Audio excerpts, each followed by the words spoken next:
Okay, Ingram Sparks.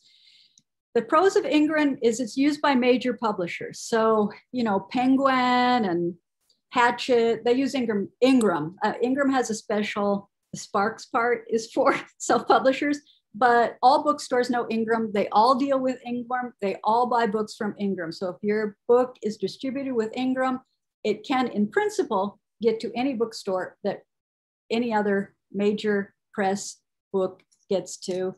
And so that's an advantage, especially for your local bookstores, because local bookstores will usually stock your books, but it's really hard to get books in bookstores. Interestingly, this is another feature that I've used with DartFrog. DartFrog has a program to get your books in bookstores.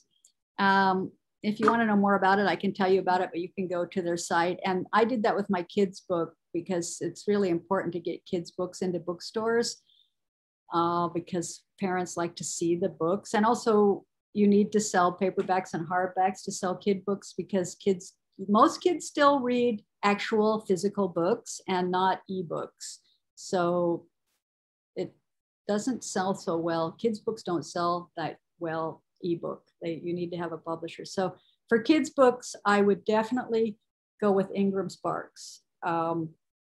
You could do Ingram Sparks and Lulu, and you can do a combination, but definitely whatever else is in your stable of distribution, I would do Ingram, because they are recognized by all bookstores and they'll sell to the bookstores. They have very good worldwide, as worldwide as books are distributed, they do pretty well. They do ebooks and the print on demand. You set your own price. Doesn't have to be $9.99 or $2.99. You can charge whatever you want. Well, you can't make it free. And also, if you're doing print book, it does cost a certain amount to print the book. So you definitely want to make it more than that, or you're actually going to lose money.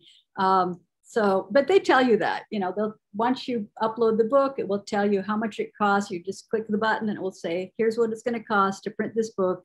And then you decide how much you want to charge. It will also tell you how much you're going to get. So, you fill in the price, here's what I want to charge. It will tell you exactly, you're going to get $1 every time you sell a book. Actually, yeah, you really, at least I don't, you'd have to charge a lot to really make money on paperback or hardback books. The profit margin is much larger on ebooks.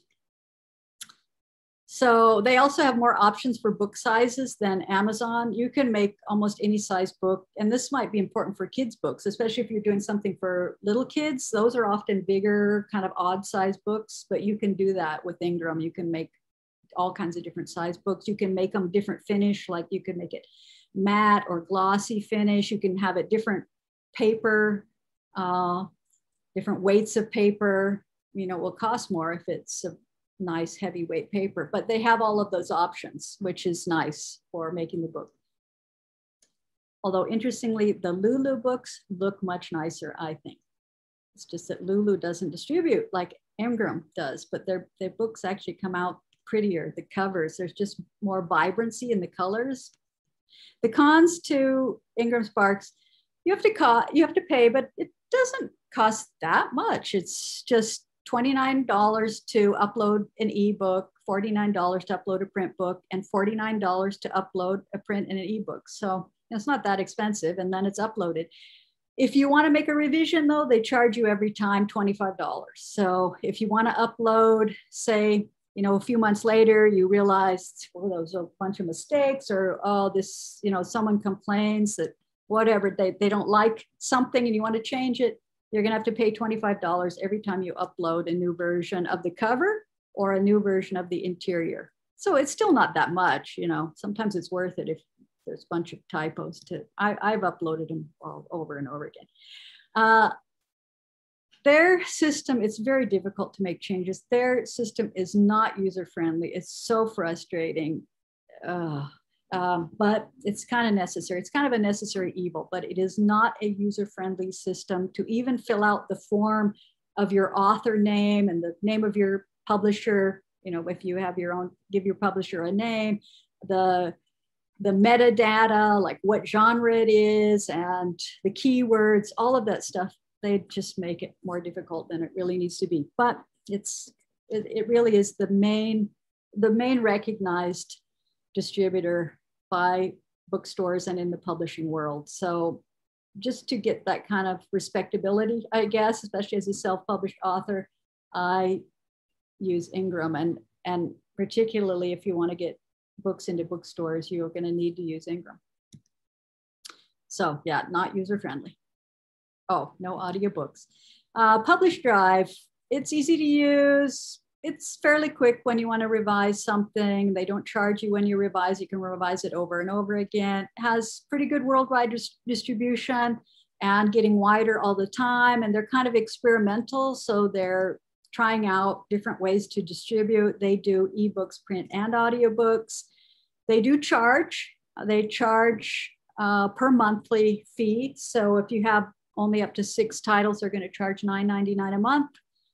And they will distribute it, and they will pay you the royalties that you make. It will go out to Barnes and Nobles and Apple Books and all kinds of, I can't even, there's like, 30 different places.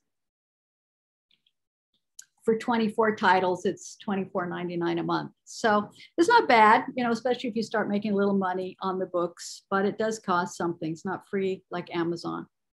And it costs more than Ingram. Ingram you pay once and that's it. Once you pay the $29, you don't have to keep paying a monthly fee.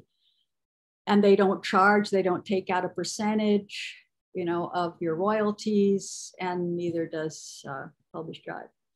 Draft to Digital, they do the formatting for you and the distribution. You just upload a Word document. So that's a big pro if you don't want to deal with the formatting.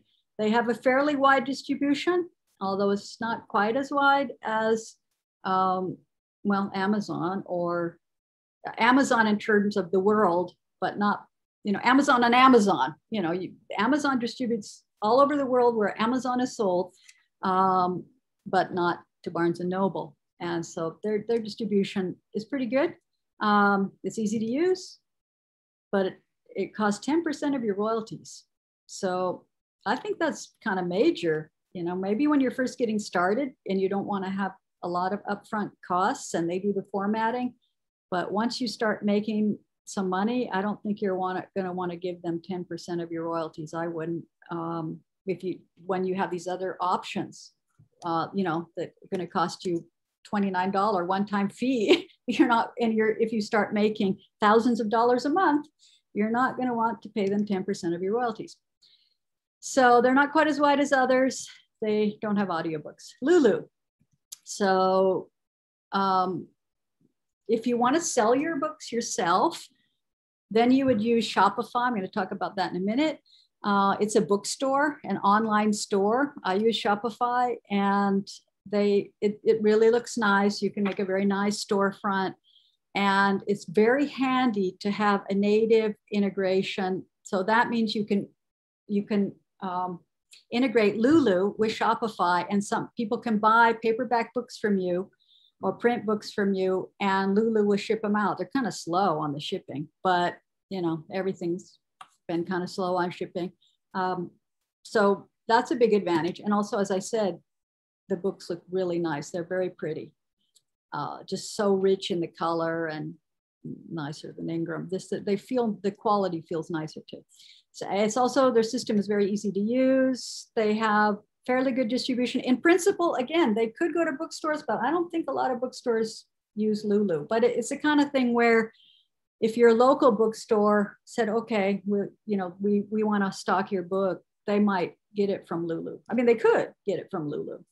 And I don't think they would hate Lulu the way they hate Amazon. So they might, but it's just, they might go, Lulu? What's that? I don't know. It's relatively new. They'll know Ingram. If you say Ingram, they'll know what that is. So they have nice books, and it's fairly cheap. So if you want to sell them through their bookstore, they don't charge you anything. So for example, I sell them through their bookstore hooked to Shopify. So I don't pay anything to set up a book. Otherwise, it's $4.99 per book, but that's a one-time fee. And then they distribute it for you the way Ingram does for $4.99. So it's pretty cheap. Their distribution is not quite as good as Ingram. They don't do audiobooks.